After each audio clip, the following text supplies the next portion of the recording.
Hey guys, welcome back to Seller Sessions. Let's dive straight back in. Are you going to be doing any PPC launches, new product launches in Q4?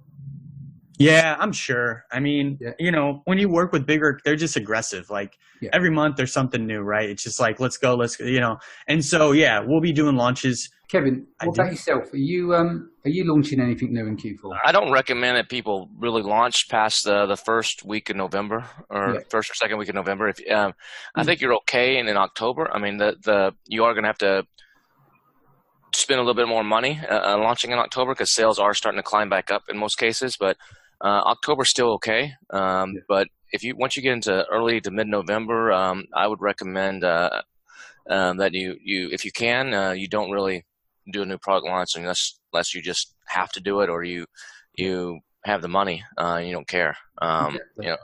So let's put that quickly into context. Why is that, right? The reason is because depending on the category that you're in, you can go from 3 to 10x maybe. That's reflected on your PPC spend and reduction in the amount of clicks to the ratio of clicks to conversion, I'm sure. If you're in the middle of summer and you're doing it and it's a quiet time on Amazon outside of Prime Day, that's probably a good time to start ranking a product whilst the demand is quite low. And if you are using PPC to rank on individual keywords, we know that it takes longer than it does to do giveaways because you've got to allow for the calculations of each of those individual keywords getting enough impressions, the clicks and conversions per day to get the right ratio for the organic sales at a high enough velocity to get to page one. I wanted to give one tip around what to launch around Q4 is one, think about adding variations to your listings because you have existing traffic coming in there. And if you could take advantage of variations that, again, you already have traffic and reviews on the listings, and if you can add something there, especially maybe holiday related, you could take advantage of that. And then also, I'm launching some seasonal products. Yeah. That, again, the competition is not going to be great. I'm only bringing stock in, for the season. And I could probably do well just with like PPC, without even a launch because there's, seasonal products just don't have as much competition. So that's a good opportunity. At this point, it might be too late to source that unless you can get something airshipped pretty quickly. But there's a lot of good seasonal opportunities, for Amazon. Yeah, I'm doing a big seasonal thing next year. Oh, okay. On five different seasons. So I've been capturing the data. I'll do a whole case study on it next year, but I'm going to try to hit about $20 million on 5 seasons with between 5 and 20 products. So, and wow. like Liran said, seasonal stuff is definitely, there's some money in it. Yeah. But I'm trying to pick products though that are not just in the season. If you're selling a Valentine's Day card, for kids, you're going to make really good sales for about 3 weeks. And then you're not going to sell anything the rest of the year versus if you're selling something else that's, I don't know, I'm just making this up right now. I'm not going to give away what I'm going to do, but a teddy bear.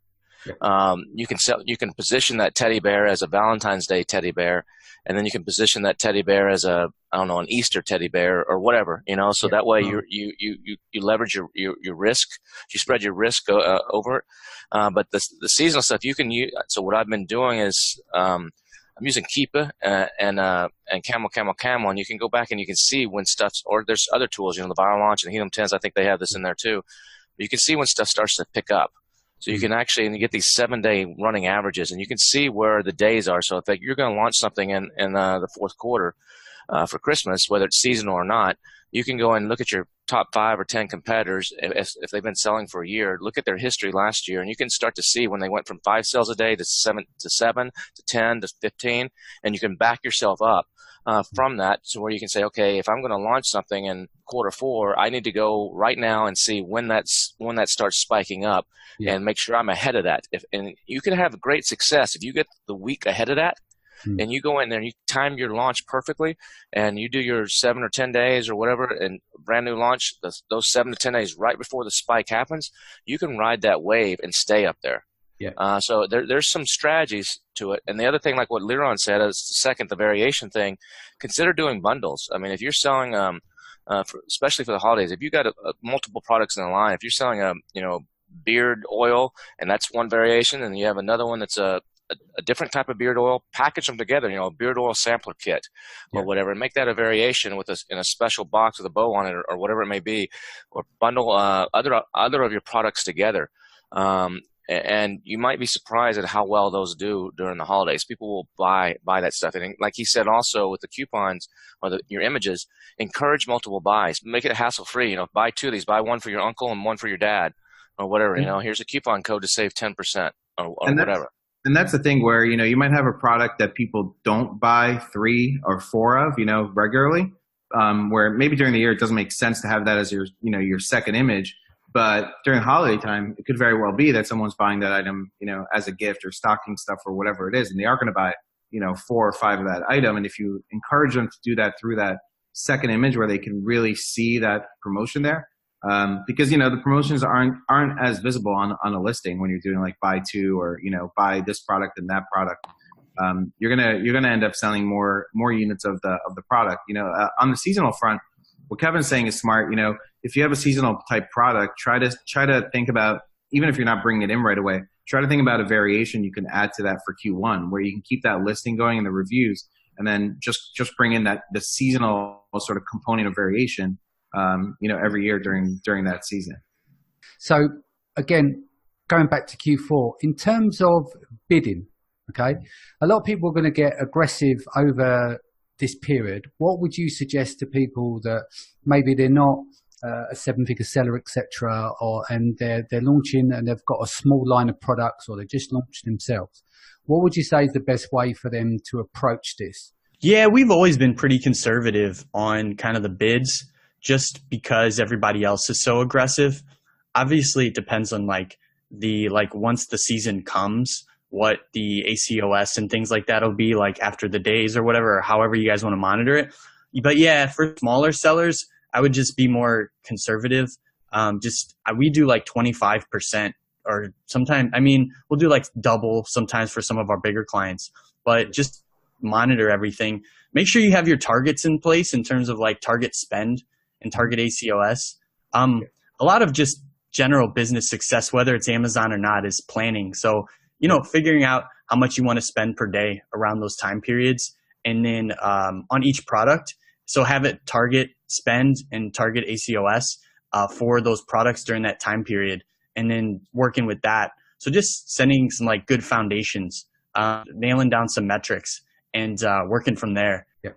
So that you can do some basic pattern recognition to make like good decisions.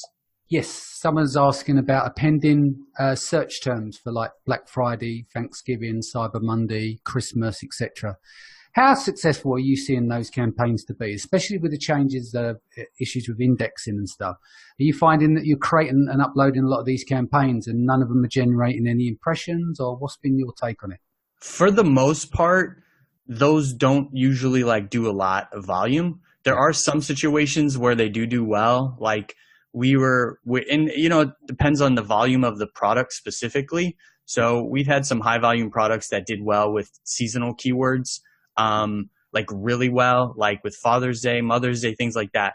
So we are going to bid, we're going to qualify the products. So if you have like a product that's kind of boring, you probably already know this, that, you probably don't necessarily need to do that. But if you have something that's more giftable, or you create like a bundle or something like that, and it's kind of giftable, then yeah, I would say test it out in maybe like a phrase and abroad, your cost per click at the SKU level. So look at the CPC at the SKU level, and then maybe bid under that, or, use that as kind of your benchmark for the starting bid, so that, because honestly, like when it comes to Cyber Monday and Black Friday, I don't know if you guys have seen differently, but we don't really get much traffic for those when we bid on the keywords a lot of the time.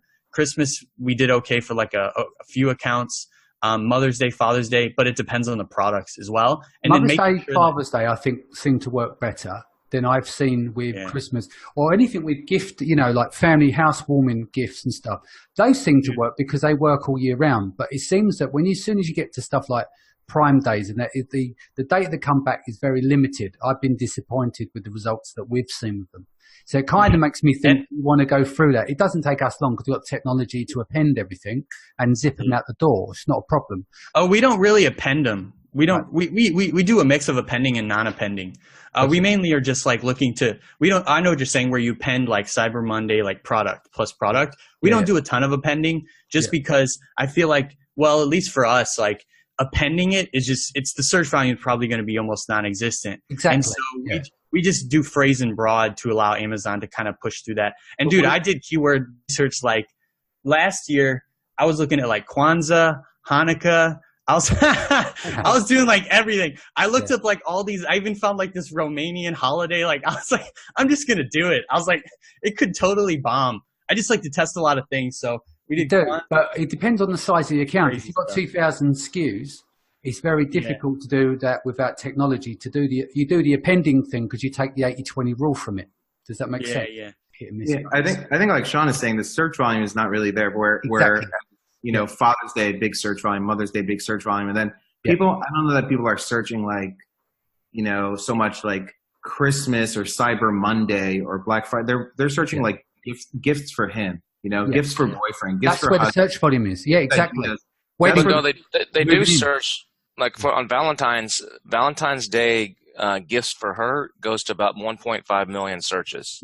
Yeah. Yes. Right. So there are seasonal crops that are searched for. Exactly. But what we're saying is when you append them, they're not searched for. So if you're saying Cyber Monday product A, then and you append that, it's very limited. But if you said gifts for men, that works all year round. If you say moving in gift, that works all round. A Valentine's is a period in time, but it doesn't say I don't know, soap bomb Valentine's gift, then there's not. Do you see where I'm coming from? Because even though it's relevant because it is giftable, but anything can fall under.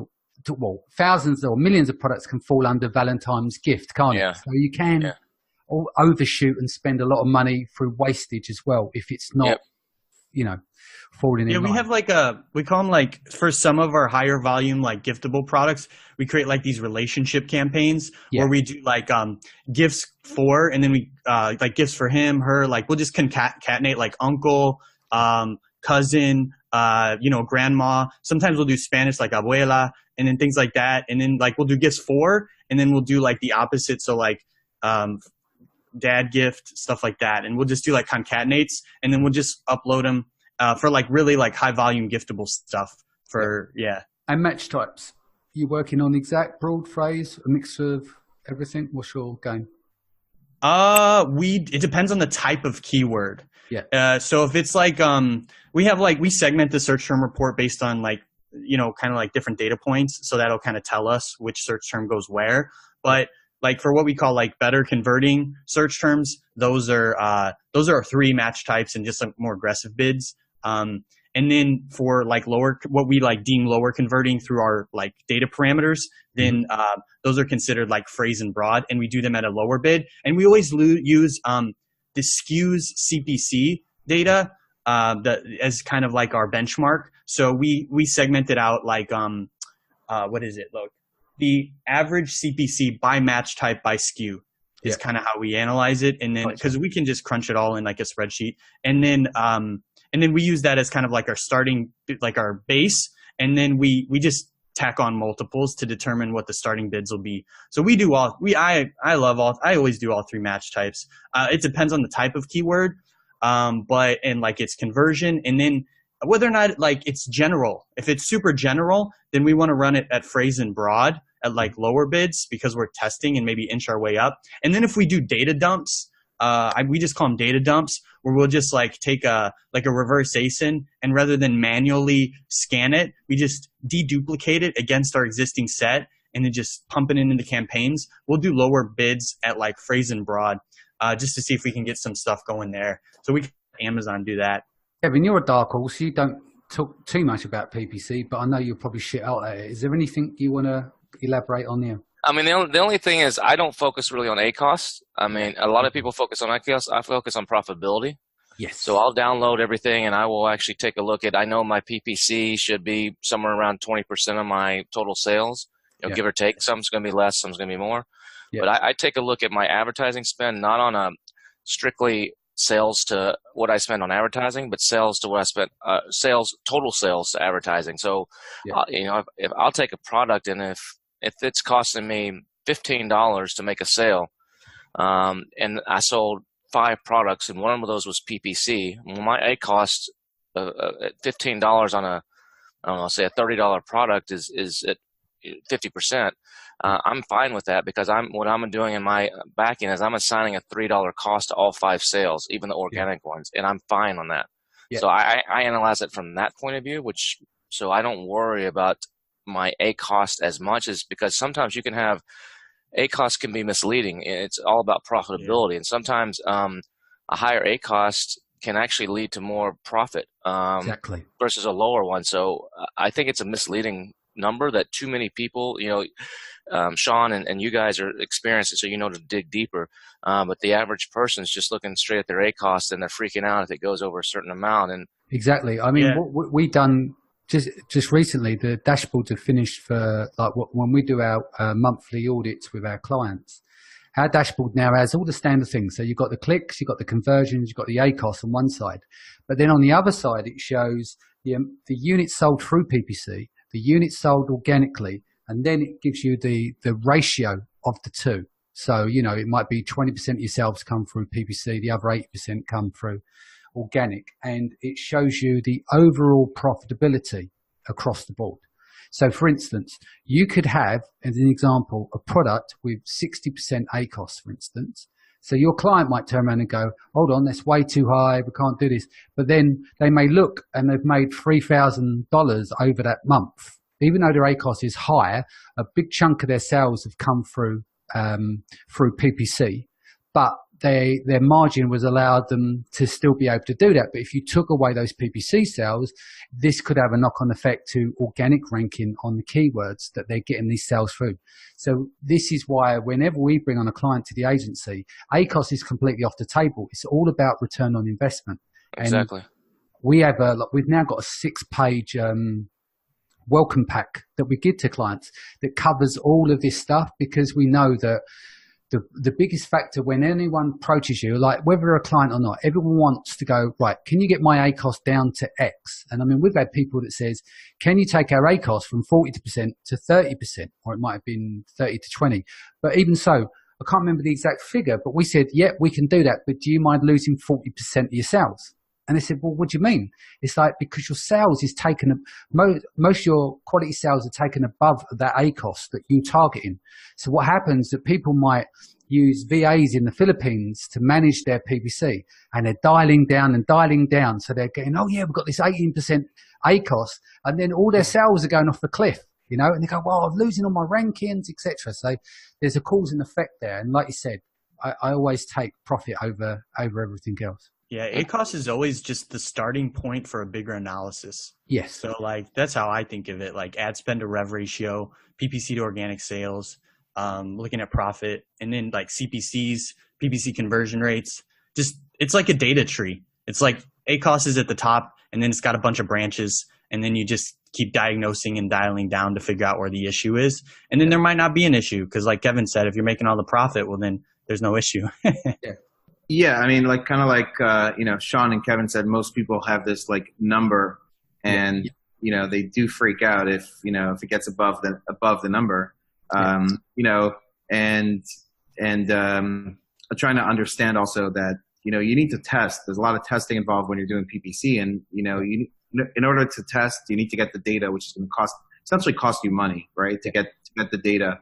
And then analyzing that data. But yeah, you have to look at your, like everyone here said, you have to look at your ACOS, and, we know that PPC influences other factors, right? There's a halo effect on Amazon. It can't be looked at as a single item, purely on its own. So, we try to look at it that way, and also present it, in the same way. You see screen grabs on Facebook of these beautiful low ACOS, but they don't always show the amount of sales. Are those mine you're seeing? Just joking. I've been posting a few of those. Yeah, no, I've seen you, but you're showing sales and growth on the account, which is important. When you see like those, you just see the little ACOS box, but you don't see the sales or the spend next to it. Do you know what I mean? You might have a really good ACOS and you just spent £22.50.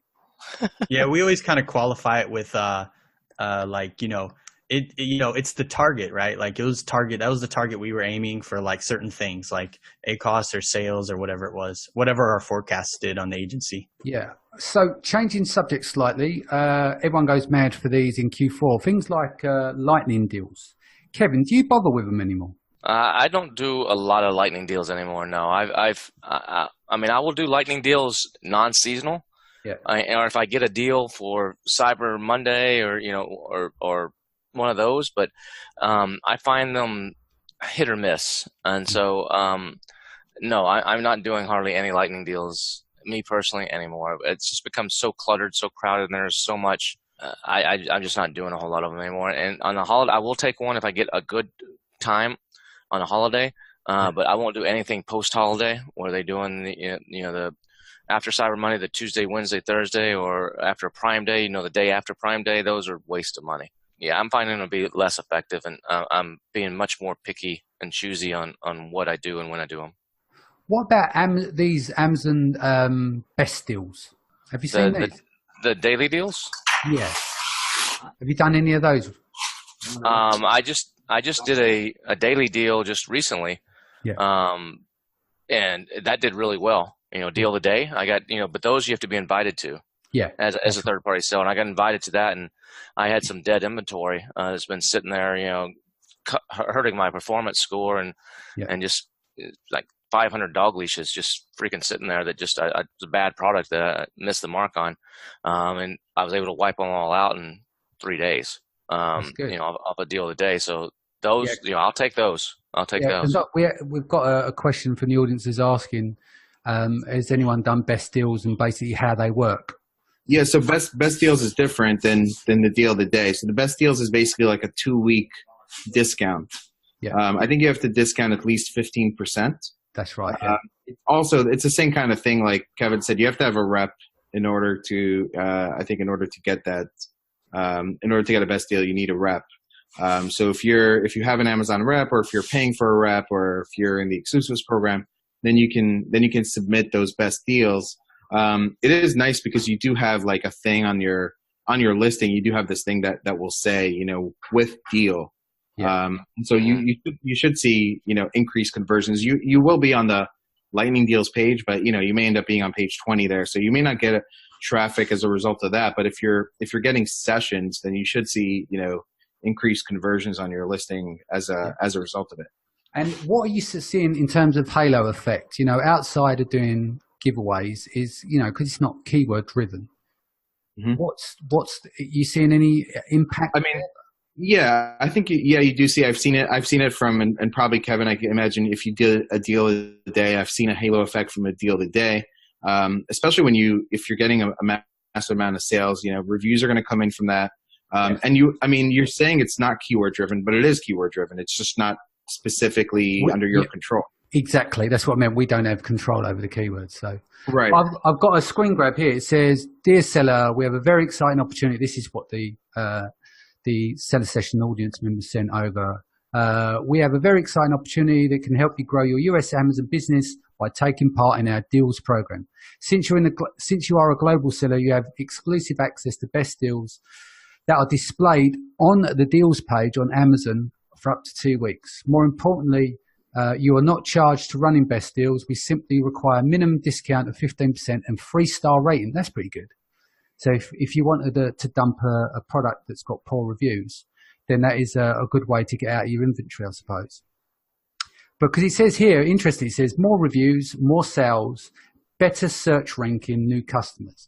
But yeah, so you've had good results with it, Liran. And yeah, I've seen good results, from it when you have existing traffic. It's kind of the same thing with like a lightning deal. If you don't have sessions, then you're going to pay to run a lightning deal and you're going to sell like 2 units, right? But if you have existing traffic, it's okay. If you have existing traffic and you're running, sponsored ads, then yeah, I think it's going to help.